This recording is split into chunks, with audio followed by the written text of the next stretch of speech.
นักปรัชญาได้บอกถึงกฎ3ข้อที่ถ้าเฮาเฮ็ดได้แล้วเฮาจะมีความสงบจิตสงบใจและชีวิตที่เต็มไปด้วยความสุขกฎข้อที่1ก็คืออย่าเชื่อในสิ่งที่ท่านกำลังได้ยินอย่าเชื่อในสิ่งที่ข้าพเจ้าบอกอย่าเชื่อทุกสิ่งทุกอย่างที่ท่านเห็นอย่าเชื่อในข้อมูลที่ท่านได้มีกฎทั้งนี้เป็นกฎที่เตือนสติบอกเฮาทุกคนว่าเฮาต้องมีสติในการรับฟังสติในการแนมเห็นและสติในการไตร่ตรองสิ่งที่เกิดขึ้นฉะนั้นกฎทั้งก็คืออย่าเชื่อในสิ่งที่ข้าพเจ้ากำลังบอกอย่าเชื่อทุกสิ่งทุกอย่างที่ข้าพเจ้าแบ่งปันจงนำภาคข้อมูลเหล่านี้ไปไตร่ตรองและไปนำใส่และพิสูจน์โดยตัวท่านเองว่ามันมีค่าหรือว่ามีผลดีต่อชีวิตหรือเปล่ากฎที่2อย่าเชื่อในตัวท่านเองแม้แล้วนี่เป็นกฎที่ยากแต่ถ้าท่านเฮ็ดได้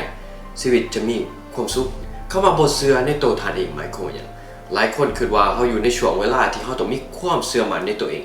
ทุกคนเฮาบ่ได้บอกถึงความเชื่อมั่นเฮาบอกถึงความเชื่อข้อคิดที่เฮามีความเชื่อกับความเชื่อที่เฮามีในแต่ละมื้อปัจจุบันพอเฮาเติบโตในสังคมที่มีแนวคิดหรือว่ามีความเชื่อ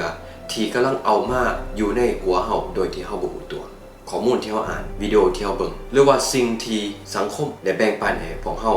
สิ่งที่ผู้เป็นพ่อเป็นแม่หรือผู้ที่เฮานับถือหรือครูบาอาจารย์ได้แบ่งปันให้พวกเฮาสิ่งเหล่านี้มันอยู่ในหัวเฮาเสมอฉะนั้นนี่เป็นกฎข้อที่2อย่าเชื่อทุกอย่างที่เฮาเชื่อเป็นการเตือนสติเฮาอีกเทื่อนึงว่าทุกครั้งขนาดตัวเฮาเองที่ในแนวคิดเฮาก็ต้องมีสติในการคิดในการไตร่ตรองกฎข้อที่3ก็คืออย่าเชื่อคนออกข้างหลายคนอาจจะตกใจว่าใช่คนออกข้างข่อยเป็นคนที่หักข่อยคนออกข้างข่อยเป็นครอบครัวข่อยหรือว่าคนที่ข่อยหักถ้าเขาบ่เชื่อเขาแล้วข่อยจะไปเชื่อทุกคนต้องเข้าใจสิ่งนี้บ่มีไผรู้จักตัวทานดีกว่าตัวทานเองแล้วทุกคนต้องเข้าใจว่าหลายครั้งหลายคราวคนในสังคมหรือว่าคนที่เฮาหักหรือหักเฮาอาจจะมีความหวังดีแต่บางครั้งเขาบ่รู้ถึงความถูกต้อง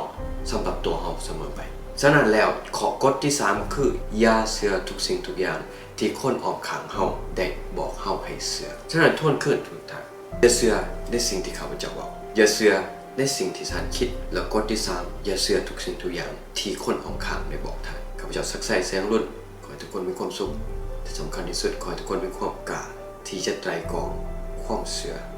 ของตัวเองสวัสดีต้องขอบใจทุกท่านที่ติดตาม